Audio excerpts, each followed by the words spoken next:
nilikuja Kigoma na kuwapa ahadi kwamba moja, Kigoma haitakuwa mwisho wa reli, bali itakuwa ni kituo cha katikati toka Dar es Salaam kufika Kigoma kwenda mbele, na hiyo ahadi tumeanza kuitekeleza. Kazi na utu mwake. Wananchi wote wa Kigoma wanafurahia sana ujio huu wa treni mpya, kwani sasa hivi watakuwa wanasafiri kwa haraka zaidi.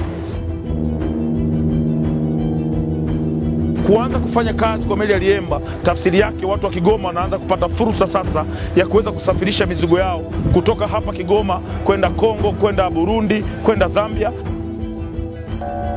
Aidha, Mheshimiwa Rais, tunatarajia uwekezaji huu utazalisha takriban ajira 600 za moja kwa moja pamoja na fursa nyingi zaidi za kibiashara, huduma na uwekezaji zitazochochea ukuaji wa uchumi wa mkoa wa Kigoma na taifa kwa ujumla.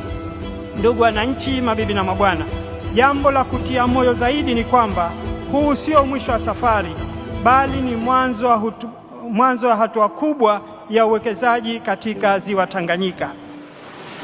Kigoma oye! Sisi wananchi wa Kigoma, hususani kina mama, tunasema tunafurahi sana kwa mradi huu, kwa sababu ni mradi muhimu, umeifungua Kigoma.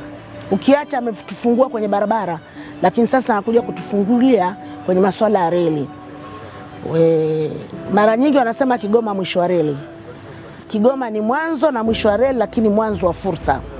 Katika muktadha huo, Kigoma ina nafasi nzuri kijiografia na kimkakati, kwa kuwa ni lango muhimu la biashara na uwekezaji linalotuunganisha Tanzania na nchi jirani ikiwemo Burundi na Jamhuri ya Kidemokrasia ya Kongo na Zambia.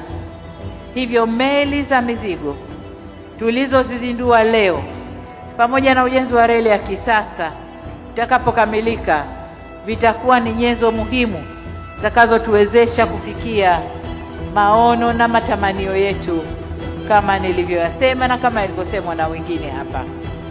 Niwahakikishie wana Kigoma pamoja na maeneo mengine ya nchi, tutaendelea na utekelezaji wa mipango ya serikali ya kuimarisha, kuendeleza na kuboresha miundombinu ya usafiri na usafirishaji kwa manufaa ya wananchi na taifa kwa ujumla. Kwa kweli tunamshukuru kwa dhati Dr. Samia Suluhu Hassan kwa hatua hii muhimu ya kufungua swala la usafiri na usafirishaji.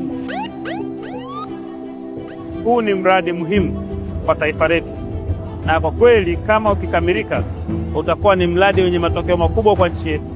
Kwanza utaiunganisha nchi yetu Tanzania kupitia Kigoma na nchi ya Kongo.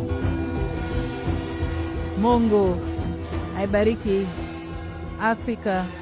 Mungu aibariki nchi yetu Tanzania. Atubariki wa Tanzania, na asanteni sana kwa kunisikiliza.